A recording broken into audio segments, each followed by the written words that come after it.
Hi guys, welcome back to the channel. So after taking a break from reviewing Android devices such as Motorola's, Xiaomi's and Oppo's, I did take a bit of a trip down the iOS route to do some iPhone videos. But now I'm just going to quickly go back to my roots and go through my top 5 Motorola smartphones that I've reviewed this year and last year. I'm not going to go through pros and cons of each phone. I'm just going to explain reasons why these particular phones are on my list. So stick around if you're interested, and I hope you enjoyed this little roundup. And I just want to take this opportunity to thank everybody who's supported me with my videos, regardless of whether you're into them or not. But regardless, I just want to say thank you. So let's get into my top 5.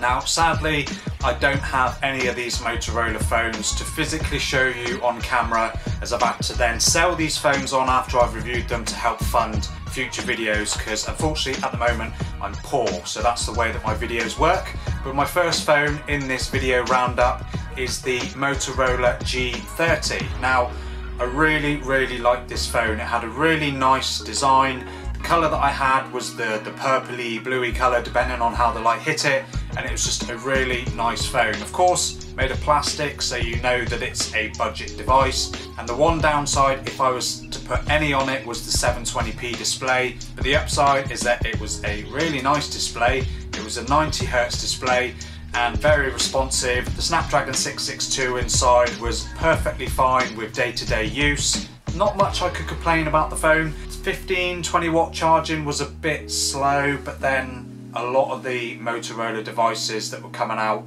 at that sort of budget segment had that sort of charging speed. So the camera was decent, had a 64 megapixel main camera, 8 megapixel ultra wide, and then just the bog standard 2 megapixel macro and depth cameras. So I really liked the overall look and feel and the experience of the G30. And of course, with all of the Motorola phones on this list, and just in general, they all have kind of a stock Android experience. So I didn't have any major problems with the G30. The only thing that did irritate me a little bit is when you're taking photos, the preview on the screen of the photo that you're taking looked absolutely terrible. And then once you've taken the photo and then the phone's had time to process it, which unfortunately did take a few seconds, the photos did come out really nice. And thanks to the Snapdragon processor, the photos came out really natural, no oversaturated or anything like that. So all round, the G30 is a really good phone, and I still believe it's around the £160 mark. So pretty decent phone if you're looking for a nice, cheap Motorola device.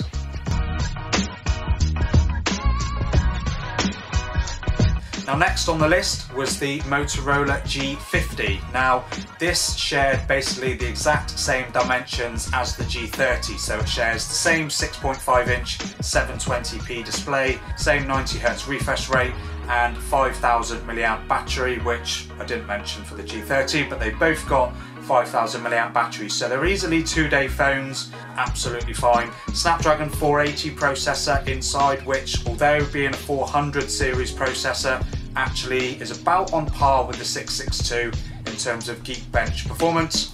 And of course, the 480 comes with 5G capability, so you've got that future-proofing with 5G, which was a really nice addition at that low price. And the price that I paid, I think, was about 160, so about the same price at the time as the G30, but I think it has bumped up in price a little bit now. Downside for the G50 for me was the no ultra wide. So of course they had to remove something to keep the price low when introducing 5G, and unfortunately in this case it was the ultra wide camera. So you get a standard 48 megapixel main camera and then your two 2 megapixel macro and depth cameras. So very similar camera experience with the G50 as what you found on the G30.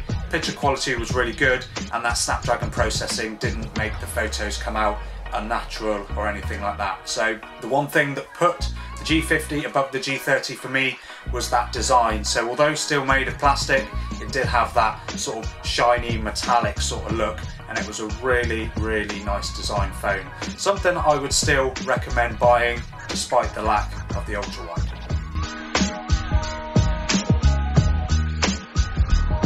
Now, number 3 on the list is a phone that is even older than the other two, and that's the Motorola G8 Power. Now this phone shares the same 5000 mAh battery, has a slightly smaller 6.4 inch display, but this time it's a 1080p display, but dropped down to 60 Hz, which personally I would actually choose a slightly higher resolution display over a lower resolution with a higher refresh rate. It has a Snapdragon 665 processor, so again you have that same Snapdragon processing for your photos, so really nice natural photos coming out, and performance is about on par with the 662, but it is an older processor, so updates for this phone are probably going to be a little bit longer than what you'll find on the other two. The things that stands out for me on the G8 Power is you get a 16 megapixel main camera, so it's not one of the 48 or 64 megapixel sensors with pixel binning, it's just a bog standard 16 megapixel camera with no night mode, so that's unfortunate. But then you get an 8 megapixel ultra wide camera, but then you also get an 8 megapixel telephoto lens, which is a really nice addition and makes this phone a really good all-round camera experience. And then you get a standard depth or macro camera, I can't remember which one it is, on the rear as well. So it's a quad camera system like the others, but you get an 8 megapixel telephoto camera instead of one of those other 2 megapixel sensors as well. In terms of the design on the back, again it's plastic, but it had this sort of striped design which was really nice, and again battery life was all day, 2 days if you're a light user, no problem at all. So G8 Power, the only thing that would sway me against recommending it in 2022 is the fact that it is pushing 2 and a bit years old, so software updates are going to be pretty few and far between, so I'd probably recommend getting one of the slightly newer models just so you're updated for that little bit longer. Second on the list was the Motorola G60s. Now this phone, absolutely loved it. It just screamed great specifications, a giant 6.8 inch display, Full HD, 120 Hz refresh rate, giant 5000 mAh battery with 30 watt charging, and then you've got quad camera system with a 64 megapixel main camera, 8 megapixel ultra wide, standard 2 megapixel macro and depth cameras, and great performance with the MediaTek Helio G95 processor, which is a big step up from the processing power of the previous three that I mentioned. The one downside with the MediaTek processor is the image processing was a bit different from the Snapdragon image processing. You had a lot more saturated colours, sometimes a little bit unnatural.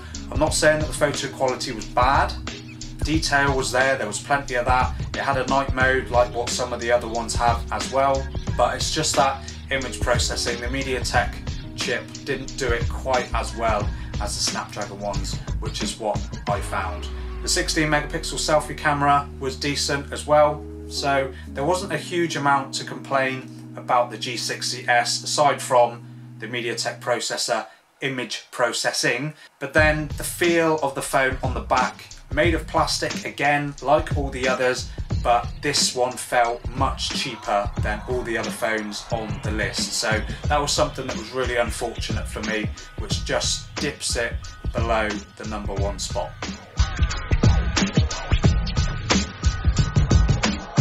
And now #1 spot for me is in fact the first Motorola phone that I reviewed, and that's the Motorola G9 Plus. Now it shares the same 6.8 inch Full HD display as the G60s, although it lacks any sort of high refresh rate, but that doesn't matter to me that much.